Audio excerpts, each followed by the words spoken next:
As mentioned above, Europeans, mainly English, French, and German, conducted archaeology in Mesopotamia for 100 years in the 18th and 19th centuries, and discovered the ancient Sumerian civilization.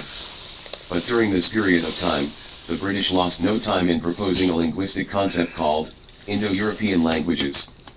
Beidou Encyclopedia. The Indo-European language family is a linguistic concept proposed by the British William Jones, also a British, in the 19th century. That is, most languages in India and Europe are differentiated from Proto-Indo-European languages. Yes, these languages have and similarity to each other. Ranked according to the population of native speakers, the Indo-European language family is the largest language family in the world, accounting for 41.8% of the world's population. The British Arnold Tombine expressed doubts about this concept in historical studies. It is found that almost all the existing languages in Europe, whether Greek or Latin, as well as the existing Persian and Hindi, classical Iranian, and classical Sanskrit are linked together. From this it can be rightly inferred that there must have been an original language from which all known languages descended, and that the peoples of the different languages, like the languages, all originated from this primitive race. Then this kind of speculation is unreasonable, because according to this, isn't this race actually the creator of all the achievements of human civilization? Do you understand? This so-called Indo-European language family is actually expressing, the civilizations in Europe, West Asia, Central Asia, and South Asia all have a common source of civilization. Westerners also say that the source of the Indo-European language family is the Aryan language. Then Westerners said that the Aryans, Caucasians, successively destroyed the ancient Greek civilization, ancient Egyptian civilization, ancient Persian civilization, and ancient Indian civilization. What do you want to express? The ancestors of the white people are one step away from ruling the world, just short of eradicating China. Then came the 19th century. The British historian Rackberry, also a British, put forward another sensational statement, which is, Chinese civilization is from the West. He pointed out that the Chinese race and culture came from Mesopotamia, the Bak tribe of ancient Babylon. He also wrote a book called The Western Origin of Ancient Chinese Civilization. It is said in the book, in 2282 BC, Nakhont, the king of Mesopotamia, led the Bak tribes, to set off from Chaldea, cross the Kunlun Mountains, and after going through hardships, they came to the upper reaches of the Yellow River in northwest China. After that, the Bak people conquered everywhere, spread civilization, and finally laid the foundation of Chinese history. In his logic, Nakhont is the Yellow Emperor, the ancestor of China's humanities, and the word common people, Bak Sing, means Bak people, Bak Sing. Tribes, evolved. Regarding this so-called ancient Babylonian civilization, let's first look at a picture. The picture on the left is the stone carving of Huo Qubing's tomb in the Western Han Dynasty, horse riding on the Huns, 2,200 years ago. The picture on the right is ancient Babylon, Sumerian civilization, the stone lion in front of Nebuchadnezzar's palace, 4,000 years ago. What do you think? In ancient Babylon 4,000 years ago, Westerners claim to be in the Bronze Age. So what do you use for engraving? Obviously, this is an artistic creation by Westerners with reference to the horse riding on the Huns. In Mesopotamia, a place where birds don't shit, the fertile land is a lie, you still have the palace. Later, after the demise of ancient Babylon, a new Babylonian dynasty emerged more than 2,000 years ago. The well-known Hanging Gardens, one of the 7 ancient wonders, came from this dynasty. But let's compare the story of the Hanging Garden with the story of the Qing dynasty's Ionfi. Then look at another ancient Indian script. In 1826, an Englishman, James Lewis came to the Punjab region of today's Pakistan and found the ruins of the castle, another old plot. The Europeans discovered it as soon as they came, but the locals could not find it for thousands of years. He named this place Harba. In 1921, Indian archaeologists accidentally discovered a seal engraved with animal images and characters. After investigation, scholars concluded that there must be an ancient Indian relic 4,500 years ago in this area, and named it Harba culture. In terms of materials, these ancient seals include lapis lazuli, clay, ivory, and steel. It resembles ancient Egyptian hieroglyphs and Sumerian cuneiform. In the 1950s, Czech archaeologist and linguist Hrozny linked the Harappan script with Hittite hieroglyphs and claimed to have deciphered 125 of them. Since then, Dr. S.R. Rao of the Indian Archaeological Bureau, the research team led by the Soviet scholar Y. Norizov and the Scandinavian team led by the Finnish scholar A. Havala have all carried out long-term research work. In the late 1970s, Soviet and Finnish scholars have been trying to use electronic computers to decipher the seal, stamp, text. They have made some progress. Indians also announced to the world their new insights into seal writing. But these achievements have not been recognized by the academic community. In other words, Indians and Europeans played and sang very hard, and found that no one liked them. So an embarrassing one. Look at ancient Greek scripts again. In 1897, two British Oxford students, British again, came to the city of Oxyrhynchus, Yemen province, Egypt to turn over the civilian garbage dump with hope. After persistent efforts, more than 500,000 papyrus fragments were finally dug out, and 70% of ancient Greek classics came from here. Among them are the fragments of Euclid's Elements of Geometry, the regime of Athens which has long been lost by Aristotle, or his disciples, and the play Hate which is also lost long ago by the ancient Greek drama. Most of the world's, the Greek chronicles of Oxyrhynchus, which records precious historical materials, and the fragments of the Old and New Testaments, as well as important materials such as the Christian Apocrypha. Look at another ancient Egyptian script. Napoleon once said, "China is a sleeping lion, once awakened, it will shock the world." He continued, "He is asleep now, let him continue to sleep." In 1798, Napoleon, who had become the commander-in-chief of France, led his army to attack Egypt and took away 170 famous French scholars by the way. Among them were painters, architects, botanists, draftsmen, archaeologists, astronomers, engineers, zoologists, and even musicians. The following year, a French captain discovered the key to Egyptology, the Rosetta Stone, made of granite. Because of the discovery of the stone tablet, the ancient Egyptian writing was deciphered. Later, Napoleon's army was defeated by the British army, so the French army only stayed in Egypt for 3 years, but did the 170 scholars leave or stay? If they go, you won't see the Egyptian pyramids, lol. Speaking of pyramids, we have to mention the Mayan pyramids. Look at the script of the Mayan civilization in America again. On February 8, 1926, the American archaeological expedition discovered the Mayan pyramid in Mexico. It was discovered by white people again. I would like to ask everyone, can you connect a nation in the Stone Age, bronze, iron, and wheels can't be built, with the pyramid in the picture below? If this is not fake, then what is fake? This is the transportation tool of the American Indians. It has no wheels, and the camel weight can only be tied to 2 wooden sticks and dragged by horses. The stones of the Mayan pyramid weigh an average of 2.5 tons, and the heaviest is 16 tons. Seeing this, is it worth discussing whether the Indians 1,500 years ago could repair the Mayan pyramid? The physics, mathematics, architecture, metallurgical technology, concrete technology, transportation, and lifting technology required for the construction of the Mayan pyramids and the Egyptian pyramids cannot be obtained by ancient humans in the Stone Age and Bronze Age. It is precisely because of this that Napoleon brought architects, engineers, and ancient players inexplicably when he fought. This is why more and more people are beginning to question, and Westerners cannot explain the reason anyway, because of its existence and the background of the times runs counter to it. It's just that many people would rather believe that it was made by aliens than that it was forged by Westerners. Because they can't understand why white people have to spend a lot of manpower, material and financial resources, and gamble their integrity to do so? I can try to answer this question. First of all, these fake civilizations have several things in common. 1. They are all civilizations that have been cut off for thousands of years. 2. They were all discovered by white people during the period from the 17th to the 20th century, and the locals never found them. 3. The locations of these ancient civilizations were all European colonies.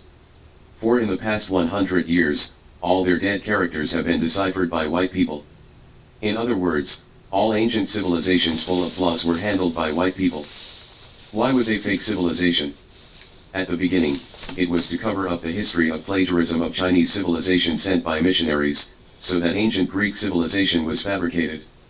Its main purpose is to draw a clear line between Western modern achievements and Chinese civilization. But the strange thing is that because they have no basis for fabricating ancient Greece, they actually plagiarized all kinds of schools of thought. Please refer to ancient Greek philosophy and 100 schools of philosophy. Why are they so similar? There is also the environment of ancient Greece. It is impossible to produce writing and civilization. Please search for starting from a well, talk about how short of water is ancient Greece. These two articles are enough to falsify ancient Greece. When ancient Greece was concocted, it immediately encountered a problem. How can a civilization, 2,800 years ago and only 600 years old after leaving the Stone Age, produce brilliant philosophical and mathematical knowledge? So it must be able to trace back, and this trace was traced back to ancient Babylon, Sumer.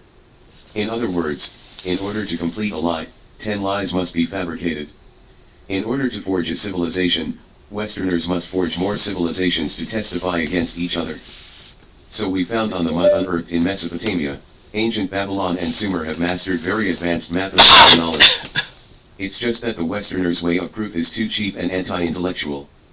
Unfired mud blocks have a shelf life of only a few decades. How can it be preserved for 4,000 to 6,000 years? So just based on the quality of the mud, it can be concluded that these civilizations that show off their muscles on the mud are forged. The ancient Egyptian civilization was also the teacher of ancient Greece. For example, ancient Greek stone carvings originated from ancient Egypt, but these two civilizations could not unearth even a single stone carving tool.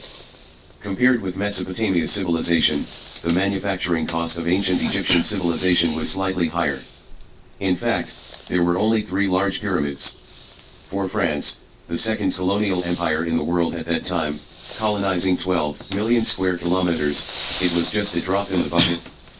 But what is the significance of the existence of ancient Egyptian civilization?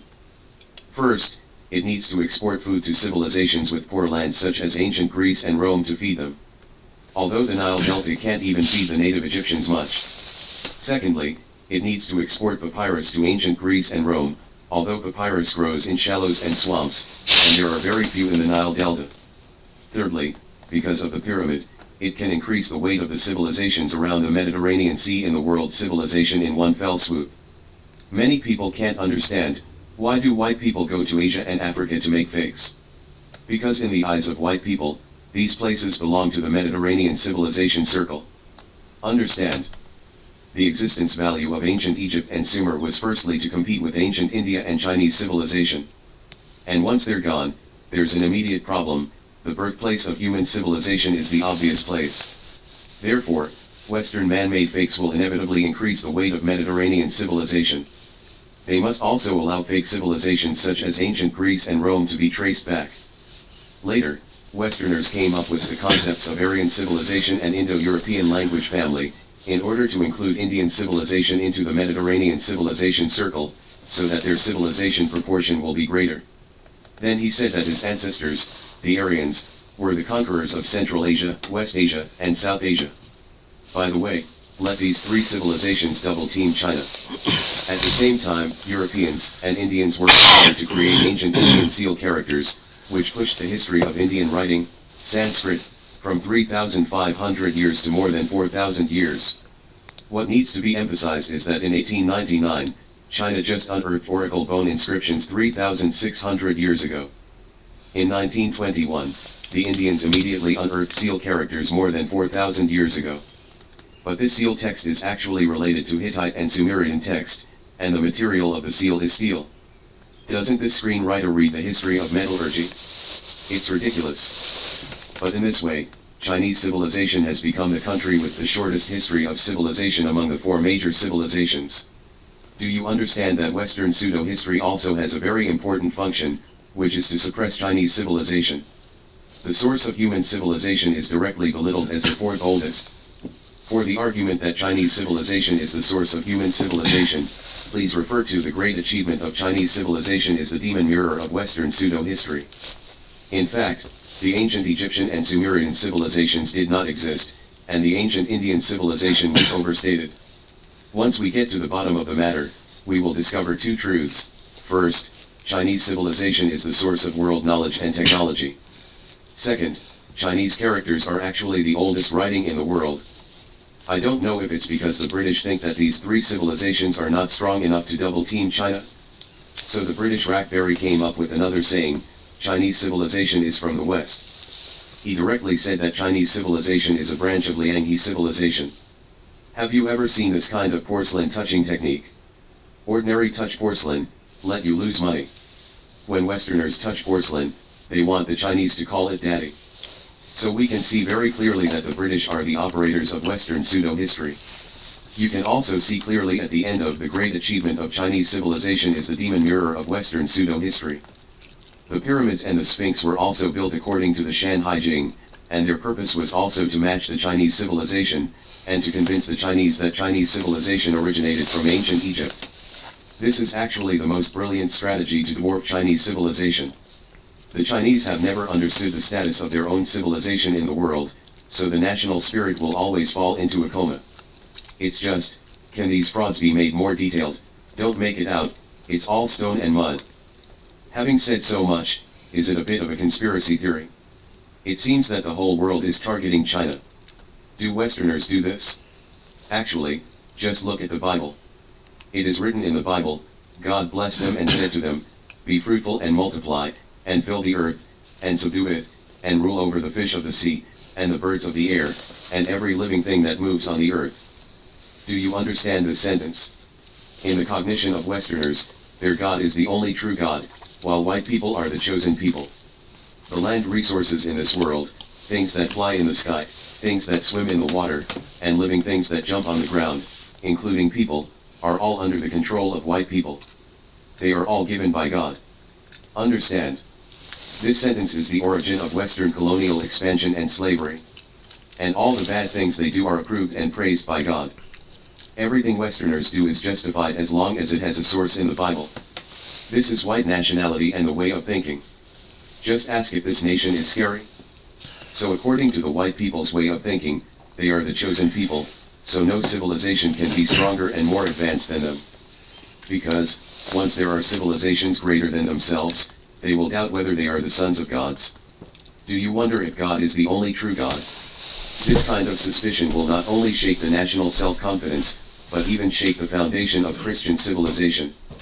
Can a secular civilization lead the world's civilization and crush its own civilization? So what is I, the only true God, if I am not a bubble S? This is the deep logic of Western man-made fakes, do everything possible to maintain their beliefs, and unscrupulous to maintain the title of the chosen people. Have I explained this logical relationship clearly? Finally, let's talk about the script of the discovery of papyrus in the garbage dump of ancient Egypt.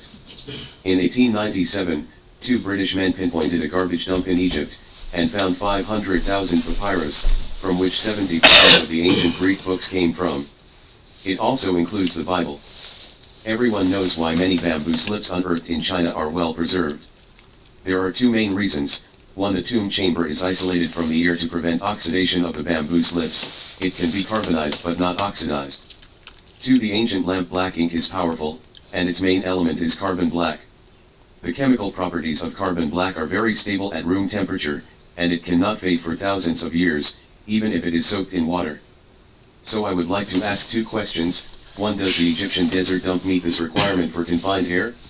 In other words, whether papyrus can be preserved here for 2,000 years, the answer is definitely number 2. When the ancient Greeks and Romans colonized ancient Egypt, what kind of ink did the papyrus use that can last for 2,000 years? These 2 questions cannot have a negative answer, because paper does not exist, so what is the use of your ink? But the tragedy is that the final answer is no. This is the American Declaration of Independence in 1776, and the handwriting has become blurred in just over 200 years. Before modern times, Europe and the United States mainly used 2 kinds of ink.